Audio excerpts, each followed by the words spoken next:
Part 1 చూడని వారు part 1 చూసి తరువాత పార్ట్ 2 చూడండి. ఇక 29 స్టోరీలోకి వెళ్తే, కిస్ చేసిన తరువాత సత్య మనసులో విజి ఉద్యోగం వదిలి ఐఏఎస్ ఎగ్జామ్ కి ప్రిపేర్ అవుతా అని చెప్పింది. నాకు ఉన్న ఒకే ఒక్క గుర్తింపు కూడా దూరం అవుతున్నట్టు అనిపించింది. కాలేజ్ ఫేర్వెల్ డేలా ఫీల్ అయ్యాను. విజి వయసు 21, నా వయసు 29 కలిసి నడిచినంత వరకు వయసు తేడా తెలియలేదు. ఈ రోజు తను ఒక్క అడుగు ముందుకు వేస్తుంటే ఇప్పుడే తను నాకు దూరం అయ్యి చుక్కల మాయం అయిపోయినట్టు అనిపిస్తుంది. నువ్వు నన్ను వదిలి వెళ్లిపోవు, మనం దూరం కాము, ఇంత జనంలో కూడా నా మైండ్ వాయిస్ నీకు వినిపిస్తుంది అంటే ఒక్కసారి నన్ను తిరిగి చూడు విజి అని మనసులో అనుకుని విజి అని పిలుస్తాడు. కాని విజి చూడకుండా పక్కనున్న ఫ్రెండ్స్ తో నవ్వుతూ మాట్లాడుతూ ఉంటుంది. అప్పుడు సత్య వాళ్ళు బీచ్ దగ్గర ఉన్నప్పుడు ఒక ఆమె దగ్గర సోది చెప్పించుకున్నది గుర్తు చేసుకుంటాడు. చిన్న పిల్లల సంతోషాన్ని నేను ఎందుకు చెడగొట్టాలని, నా దగ్గరకు వచ్చే ప్రేమ జంటలకు నేనెప్పుడు మంచి విషయాలు చెప్తూ ఉంటాను, కాని నా మనసు ఒప్పటం లేదు. మీ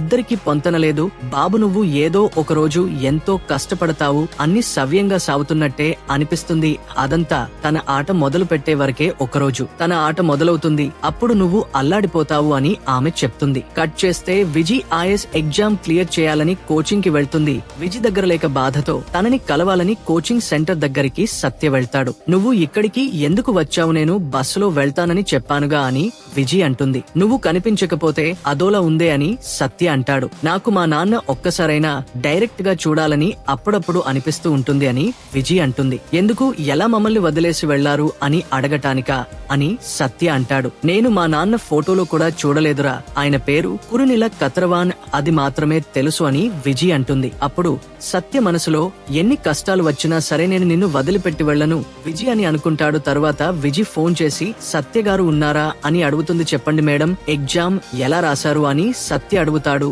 సూపర్ గా రాశాను, కానీ ఇప్పుడే మెయిన్స్, మరి కష్టం ఇంకా 4 months ఉన్నాయి, బాగా ప్రిపేర్ అవ్వాలి. సరే రేపు ఒక చోటికి వెళ్లాలి, తీసుకెళ్తావా అని అడుగుతుంది. నేను అప్పుడే అనుకున్నా నువ్వు ఎందుకు ఇలా మాట్లాడుతున్నావా అని సత్య అంటాడు. అరే నేను ఇలా మాట్లాడి ఎక్కడికో తీసుకెళ్లమంటున్నా అని తప్పుగా అనుకోకురా అని విజి అంటుంది. సరే అని సత్య అంటాడు. అప్పుడు సత్య విజి కలిసి ఒక ప్లేస్ కి వస్తారు. అక్కడ ఒక ఆమెను చూపిస్తూ ఆమెడే రుక్మిణి ఆంటీ, నా హిందీ టీచర్ అని చెప్తుంది. కొంతసేపటి తర్వాత ఆమె వచ్చి వాళ్లతో మాట్లాడుతుంది.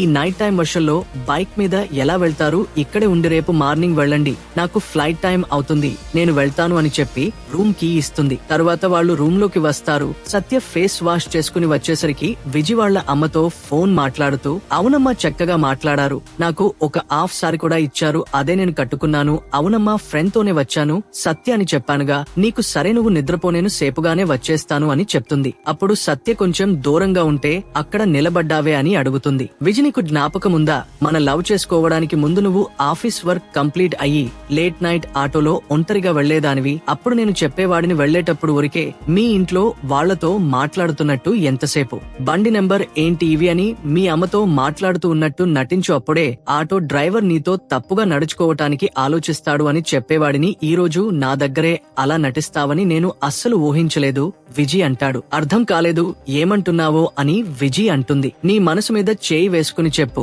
మీ అమ్మతోనే మాట్లాడావా అని సత్య అడుగుతాడు. కాదు అని విజి చెప్తుంది. ఏంటి విజి, చివరి వరకు నా మీద నీకు నమ్మకం కలగదా నీకు అని సత్య అంటాడు. నువ్వేం చేశావు, చేతికి రూమ్ కి ఇవ్వగానే ఎక్కడికో వెళ్లిపోయావు, పాకెట్ లో ఏముంది అని విజి అంటుంది. అప్పుడు సత్య పాకెట్ లో నుంచి ఒక బాక్స్ తీసి ఇచ్చి, నువ్వే చూడు, కింద ఒక స్టాల్ కనిపించింది, అక్కడ ఒక కమ్మలు చూశాను, నీ డ్రెస్ కు మ్యాచ్ అవుతుంది అని తీసుకొచ్చాను అని సత్య చెప్తాడు. ఏం అలవాటురా ఇది, ఎప్పుడు ఏదో ఒకటి తీసుకొస్తూ ఉంటావు అని విజి అంటుంది. నువ్వు ఎటువైపు చూసినా ఏదో ఒకటి నన్ను గుర్తు చేస్తూ ఉండాలి, నాకు అదే ఒక పెద్ద అచీవ్మెంట్ విజి అని సత్య అంటాడు. నేను నీ అచీవ్మెంట్ కాదు సత్య, ప్లీజ్ అర్థం చేసుకో, నేను ఐఏఎస్ అవ్వాలని పరిగెడుతున్నట్టు నువ్వు ఏదన్నా అచీవ్ చేయడానికి ప్రయత్నించు సత్య, ఏదో ఒకటి ఆలోచించు, చెయ్యి, తర్వాత మనకు టైం ఉండదు అని విజి అంటుంది. మన ఇంతకు ముందులా లేము విజి, ఎందుకో తెలియటం లేదు, ఈ మధ్య నేను నీకు ఒక డ్రైవర్ గా అయిపోయినట్టు ఫీల్ అవుతున్న, నాకు ఇంకా దేని మీద ఇంట్రెస్ట్ లేదు విజి, నిన్ను కలవాలి, మాట్లాడాలి, నవ్వించాలి, నా వరకు నాకు ఇదే లవ్ అంటే నేను ఇవి దాటి ఇంకా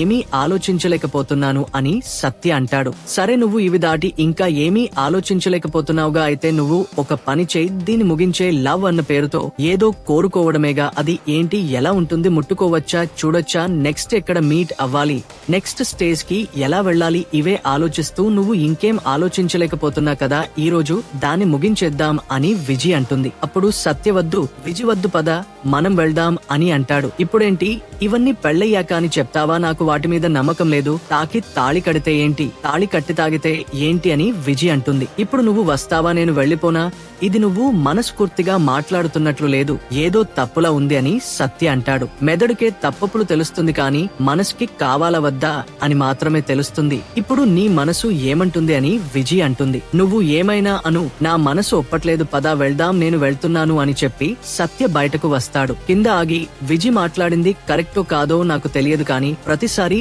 నాకేం పట్టనట్టు తనని వదిలేసి వెళ్లిపోవడం తప్పనిపించింది అని సత్య మనసులో అనుకుని విజి దగ్గరకు వస్తాడు. సత్యని చూసి, నన్ను వదిలేసి వెళ్లిపోకురా సత్య అని విజి అంటుంది. అదే మేమిద్దరం సంతోషంగా ఉన్న చివరి రోజు విజి పుస్తకాలు పట్టుకుని మళ్లీ చదువు మొదలు పెట్టింది. నేను ఇంకా ఏం చేయాలో అర్థం కాక ఉద్యోగం వదిలేశాను అని సత్య మనసులో అనుకుంటాడు. కట్ చేస్తే సత్య వాళ్ల అమ్మా నాన్న వాళ్ల ఊరి చెరువు చెత్తతో నిండిపోవడం వల్ల దాన్ని పూడిక తీయించాలి అని అడగటం కోసం చెన్నైకి వస్తారు. అక్కడికి సత్య వస్తాడు.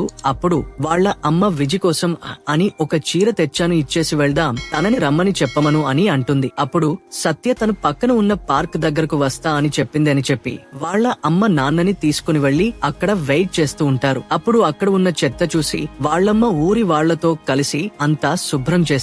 తరువాత సత్య ఎన్నిసార్లు ఫోన్ చేసినా విజి ఫోన్ కలవదు. వాళ్ల నాన్న దగ్గరకు వెళ్లి తన ఫోన్ స్విచ్ ఆఫ్ అని వస్తుంది. ఏదో సమస్య అనుకుంటా, నా రూమ్ కి వెళ్దాం అని సత్య అంటాడు. అప్పుడు వాళ్ల నాన్న, ట్రైన్ టైం అయిపోతుంది, మన వాళ్ళు అక్కడి నుంచి ఫోన్ల మీద ఫోన్లు చేస్తున్నారు, మీ అమ్మ తనకి ఇవ్వటం కోసం అని తీసుకొచ్చిందిరా, నువ్వే తనకి ఇచ్చేరా, పర్వాలేదు అని చెప్పి వాళ్లు వెళ్లిపోతారు. విజి చదువుకుంటూ ఫోన్ చూడకుండా అలానే పడుకుంటుంది. మధ్యలో మెలకువ వచ్చింది, ఫోన్ ఆన్ చేస్తుంది. అప్పుడు సత్య చేసిన మెసేజ్లు చూస్తుంది. వెంటనే పార్కు దగ్గరకు వస్తుంది. అక్కడ సత్య ఉంటాడు. తన దగ్గరకు వచ్చి, సారీ సారీరా, క్షమించారా, నిన్న కూడా నాకు గుర్తుందిరా, ఎలా మర్చిపోయానో తెలియదు, ప్లీజ్ సారీరా, మీ అమ్మ బాగా ఫీల్ అయ్యారా అని విజి అడుగుతుంది. అత్తయ్య అని పిలిచిన దానివి ఈ రోజు మీ అమ్మ ఫీల్ అయ్యారా అని అడుగుతున్నావు కదూ, ఎలా గుర్తుంటుంది అని సత్య అంటాడు. నేను సారీ అడిగాను కదరా, అయినా కావాలని చేస్తానా చెప్పు, అటువంటి దాన్ని అయితే ఇంకో 7 గంటల్లో మెయిన్ ఎగ్జామ్ పెట్టుకుని నిన్ను కలవటానికి అర్ధరాత్రి వచ్చి ఇలా బతిమాలుకుంటానా, సారీ సత్య, నాకు ఈ ఎగ్జామ్ ఫియర్ టెన్షన్ వల్ల ఈ రోజు నీ బర్త్డే అయినా మర్చిపోయే దాన్ని అని విజి అంటుంది. నాకు జ్ఞాపకం ఉంటుంది విజి అని సత్య అంటాడు. కరెక్టే, నాకు ఒక అబ్బాయితో సరిగా మాట్లాడటం తెలియదురా, నా లోకల్లో తాకే అంత దూరంలో మగాళ్లు ఉన్నదే లేదు, girls school, girls hostel, women's college అంటూ ఎప్పుడు చుట్టూ అమ్మాయిలే. ఒకవేళ మా ఇంట్లో మా అమ్మ నాన్న ఎలా మాట్లాడుతున్నారో అలాంటివి చూసి పెరిగి ఉంటే నాకు తెలిసి ఉండేది, నాన్న నన్ను అమ్మని నాకు ఊహ తెలియడానికి ముందే వదిలేసి వెళ్లిపోయారు అని విజి అంటుంది. ఇలా అంటున్నా అని తప్పుగా అనుకోకు విజి, మీ అమ్మ కూడా నీలాంటిదే అయితే మిమ్మల్ని మీ నాన్న వదిలేసి వెళ్లటంలో తప్పే లేదు అని సత్య అంటాడు. కట్ చేస్తే విజి ఎగ్జామ్ హాల్లో గొడవ జరిగినవి గుర్తు వచ్చి స్పృహ కోల్పోతుంది. కొంతసేపటి తర్వాత విజి దగ్గరకు సత్య వస్తాడు. ఇద్దరు కలిసి విజి వాళ్ల ఇంటికి వెళ్తారు. వెనుక నుంచి విజిని హగ్ చేసుకుని సారీ అని సత్య చెప్తాడు. ఇప్పుడు విజి మనసులో, ఐ లవ్ యూ సత్య, నేను నిన్ను మాటలతోనే చంపుతాను, ఉంచుకో, నాకు మరో దారి లేదు అని అనుకుని వెళ్లిపో. సత్య ఆలోచించే చెప్తున్నాను, మనం విడిపోదాం, నిన్ను ఫస్ట్ టైం ఇంటికి పిలిచాను,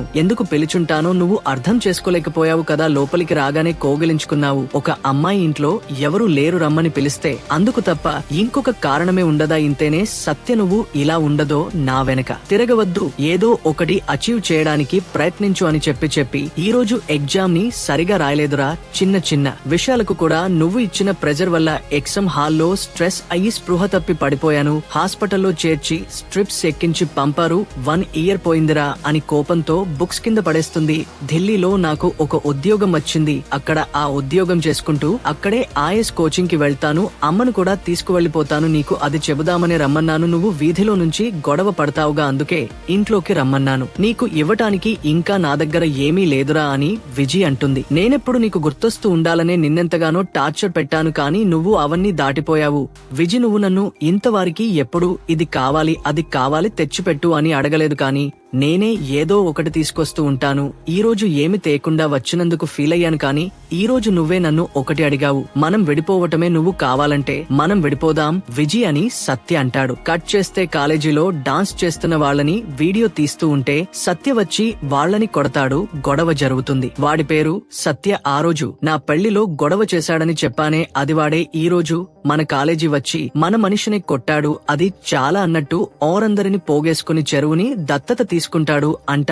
అది గనక జరిగిందంటే ఆ తర్వాత మన కాలేజీకే ప్రాబ్లం అని సంతోష్ అంటాడు. ఇది నేను సృష్టించిన సామ్రాజ్యంరా, దీన్ని అంతం చేసేది నా బిడ్డే అయిన ఊరికే వదిలిపెట్టను అని సంతోష్ వాళ్ల నాన్న అంటాడు. నీకంటూ ఒక గుర్తింపు లేదు, నీ అబ్బ సొమ్మని దొబ్బి తింటున్నావని నన్ను అవమానించాడు. వాడికంటూ ఒక గుర్తింపు ఉండకుండా చేసి పడేస్తాను అని సంతోష్ అంటాడు. తరువాత సత్య కలెక్టర్ ని కలవడానికి వెళ్లి చుట్టుపక్కల అన్ని గ్రామాలకు జీవనాధారంగా ఉన్న చెరువు అది. ఈ చెరువులకు నదులకు మరమ్మతులు చేయటం మానేసి పూడిక తీయకుండా చెత్త వేస్తూ ఉంటే వీళ్లంతా ఎక్కడికి వెళ్తారు? ఏంటండి అందరూ వచ్చి గవర్నమెంట్ ని బ్లేమ్ చేస్తున్నారు, ఇదొక ఫ్యాషన్ అనుకుంటున్నారు కదా? It's everyone's responsibility. ఒక చెరువుని శుభ్రం చేయటం అనే పని అంత ఈజీ కాదు. It's a herculean task. చేతనైతే ఒక చెరువుని శుభ్రం చేసి చూడండి అని అంటారు. ఇచ్చి చూడండి అని సత్య అంటాడు. అప్పుడు అరంగనేరి చెరువుని దత్తత తీసుకుంటున్నాం, ఉడికి తీస్తున్నాం, మరమ్మతులు చేస్తాం, ఇంకో 6 నెలల్లో ఆ చెరువును బాగు చేస్తున్నాం, ఇకపై అది మన చెరువు అని సత్య వాళ్ల ఊరు వాళ్లతో చెప్తాడు. మని వచ్చి విజిలేక నువ్వు నార్మల్ గా లేవురా, ఇప్పుడు ఎందుకురా ఆ చెరువుకి పూడిక తీస్తానంటూ దిగిపోయావు అని అంటాడు. నేను నన్నే శుభ్రం చేసుకుంటున్నానురా, ఆ చెరువే నేను అని సత్య చెప్తాడు. సత్య వాళ్ల ఊరి వాళ్లు మరియు అతని కాలేజీ స్టూడెంట్స్ కలిసి చెరువుని శుభ్రం చేస్తూ ఉండంగా సంతోషం వచ్చి చెత్త వేసి పాడు చేయడానికి చూస్తూ ఉంటాడు. నువ్వు కోరుకున్నట్టే నీ కొడుకు తిరిగి వచ్చాడు, నీకోసం చెరువును కాపాడే పని కూడా చేస్తున్నాడు, నువ్వు వాడితో ఇప్పుడైనా మాట్లాడొచ్చుగా అని సత్య వాళ్ల నాన్న ఉంటాడు. దానికి సత్య వాళ్ల అమ్మవాడు నా కోసమో ఈ ఊరు కోసమో కాదు, ఆ అమ్మాయి కోసం చేస్తున్నాడు అని అంటుంది. కట్ చేస్తే వినాయకుని నిమజ్జనం చేయడానికి సత్య బాగు చేస్తున్న చెరువు దగ్గరకు వస్తారు. అప్పుడు సత్య వాళ్లని అడ్డుకుని చూడండి, ఇక్కడ నిమజ్జనం చేయొద్దు, ఇప్పుడు ఈ ప్లాస్టర్ ఆఫ్ పారిస్ ని ఇక్కడ కరిగించారు అంటే నీళ్లు చెడిపోతాయి అని సత్య అంటాడు. అనవసరంగా దేవుడితో గొడవ వద్దు, తప్పుకో అని వాళ్లలో ఒక అతను అంటాడు. చూడండి, ప్రకృతిని అంతం చేయడమే దేవుడు అంటే ఏ మతం దేవుడు అయినా సరే దేవుడే కాదు అని సత్య అంటాడు. అప్పుడు వాళ్ల మధ్య గొడవ జరుగుతుంది. అక్కడికి పోలీసులు వస్తారు. సత్య వాళ్లతో పాటు ఉండే ఒక అమ్మాయి డ్రెస్ ని చింపేస్తారు. అప్పుడు సత్య పోలీసులను కొడతాడు. పోలీసులనే కొడతావా అని సత్యని అరెస్ట్ చేస్తారు. కట్ చేస్తే సత్య గురించి న్యూస్ లో తప్పుగా చూపిస్తారు. అది విజి చూస్తుంది. అప్పుడు కలెక్టర్, మీ పర్సనల్ వెంజెన్స్ కోసం ఒక మంచి పనిని చెడగొట్టకండి, ఆ అబ్బాయి గురించి నాకు తెలుసు, ఇంకా మీరు ఆ అబ్బాయిని రెచ్చగొట్టారు అంటే అతను పెరిగిపోతూనే ఉంటాడు, ఇంతటితో వదిలేయండి అని సంతోష్ వాళ్ల నాన్నతో అంటుంది. మీ మాటకు కట్టుబడి నేను ప్రశాంతంగా వెళ్తా, కానీ ఆ అబ్బాయికి జైల్లో ఏమైనా జరిగితే అందుకు నేను బాధ్యుడిని కాదు అని అంటాడు. జైల్లో సత్య మీద అటాక్ జరుగుతుంది.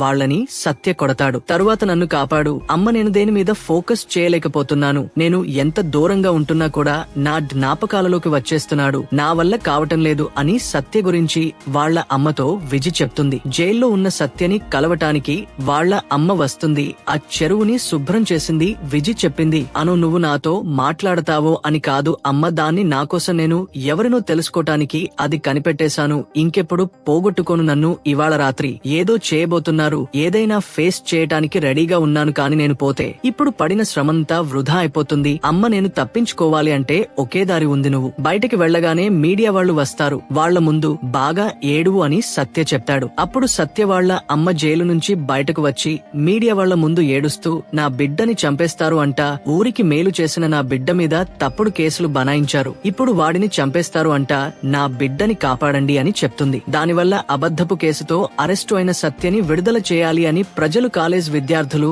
బలమైన పోరాటం చేయటంతో అత్యవసర కేసుగా విచారణ జరిపిన న్యాయస్థానం చట్టవిరుద్ధంగా చెరువుని ఆక్రమించి నిర్మించిన కాలేజ్ లైసెన్స్ రద్దు చేసి నెల రోజులలోగా ఆ భవనాలను కూల్చివేసి తొలగించాలి అని తీర్పు ఇచ్చారు అని న్యూస్ లో వస్తుంది. కట్ చేస్తే హాస్పిటల్లో ఉన్న సత్య దగ్గరకు విజి వాళ్ల అమ్మ వచ్చి, మా కుటుంబంలో అందరూ డాక్టర్లు, లాయర్లు అంటూ బాగా చదువుకున్న వాళ్లే నేను తప్ప, మావారు నన్ను వదిలి వెళ్లిపోయాక నన్ను చులకనగా చూడటం మొదలు పెట్టారు. అందువల్ల వచ్చిన ఆవేశం, పట్టుదల అనుకుంటా. నా బిడ్డని గొప్పదానిని చేయాలి అనుకున్నాను. ఐఏఎస్ కావాలి అనుకున్నది తన కళ. చిన్న వయసు నుంచి తను అందుకోసమే పుట్టినట్టుగా పెరిగింది. ఇప్పుడు నేను ఎగ్జామ్ రాయలేకపోతున్నాను. చదువే వద్దు, నన్ను కాపాడు అమ్మ అని ఏడుస్తుంది. ఎడబాటు ఎంతో కష్టంగా ఉంటుంది.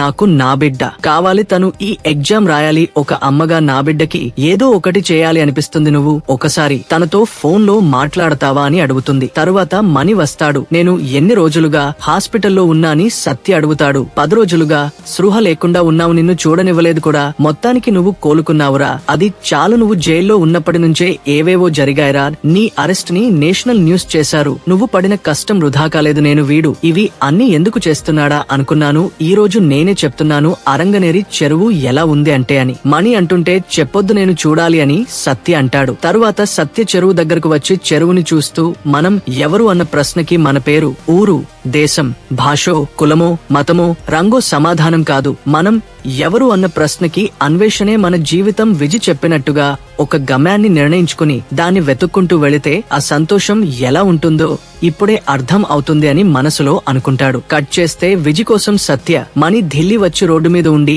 విజి విజి అని పిలుస్తూ ఉంటారు. అప్పుడు విజి, నువ్వు ఇక్కడికి ఎందుకు వచ్చావో చెప్పు, ఈ చోటు ఎలా కనిపెట్టావు అని అడుగుతుంది. ఒక్కసారిరా అని విజి చెయ్యి పట్టుకుని తీసుకుని వచ్చి, నాకు ఒక చిన్న హెల్ప్ చేస్తావా అని అడుగుతాడు. ఏంటి, ఇక్కడికి ఎందుకు తీసుకువచ్చావు అని విజి అడుగుతుంది. నా కోసం ఒక 2 మినిట్స్ వెయిట్ చేయగలవా అని చెప్పి అక్కడ నుంచి వెళ్లిపోతాడు. అప్పుడు అక్కడికి ఒకతను వచ్చి విజి అని పిలుస్తాడు. ఎవరు మీరు అని విజి అడుగుతుంది. సత్య వాయిస్ ఓవర్ తో, నేను చెరువుని దత్తత తీసుకున్న తరువాత ఖర్చుల కోసం ఎంతో మంది గొప్పవాళ్ల దగ్గరికి వెళ్లి డొనేషన్స్ అడిగాను. అలా ఒకరి ద్వారా పరిచయం అయిన వ్యక్తే మలేసియాలో ఉంటున్న కురునిల కతరవాన్.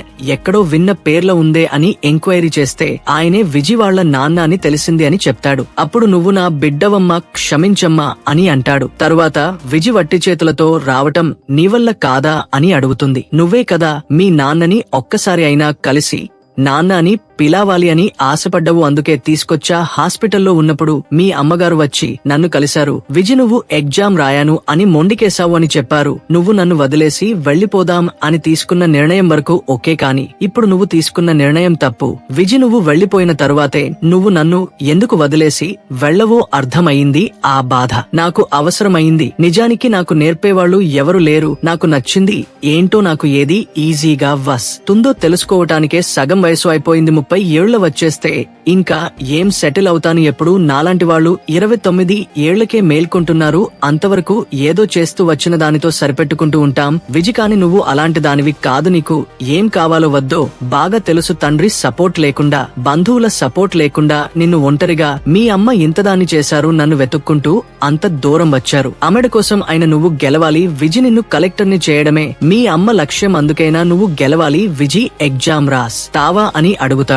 విజి సరే అని అంటుంది. కట్ చేస్తే సత్య విజి వర్షం కురిసిన రోజు రూమ్ లో కలిసి ఉన్నది చూపిస్తారు. సత్య, ఇది ఇంతేరా, దీనికోసమే ఇంత తపన. నువ్వు నన్ను ఎంతలా నీలాకాశ మేఘాలు, వర్షం, పువ్వులు, ప్రియతమా అని వర్ణించినా నేను ఒక అమ్మాయిని అంతే. నువ్వు కూడా నిప్పు, అగ్నిపర్వతం, పెద్దపులి, ఒంగోలు గత్తవి కాదు. నువ్వు ఒక అబ్బాయివి అంతే. కాని ఈ లోకం ఇంకా అబ్బాయి అమ్మాయి అనురాగం ఇలాంటి వాటిని బాగా రొమాంటిసైజ్ చేసి వాస్తవానికి ప్రపంచంలో ఉన్న పెద్ద విషయాలని ఆలోచించనివ్వకుండా చేస్తుంది. ఇప్పుడు నీకు 29 ఏళ్ల వయసుని ఊహలు, కళలు నాతో ఆగిపోకూడదు. నిన్ను ప్రతి ఒక్కరు మెచ్చుకునేలా గొప్పవాడివి కావాలి. అప్పుడు నీ లవర్ గా నేను నీ పక్కనే ఉండాలి అని అంటుంది. అలా సినిమా ముగుస్తుంది. ఈ సినిమా మన యూత్ కి ఒక మంచి మెసేజ్ ఇస్తుంది. ఈ వీడియో నచ్చితే లైక్ చేయండి. ఇలాంటి మరిన్ని ఇంట్రెస్టింగ్ వీడియోల కోసం మన ఛానల్ ని సబ్స్క్రైబ్ చేసుకోండి. Thank you all.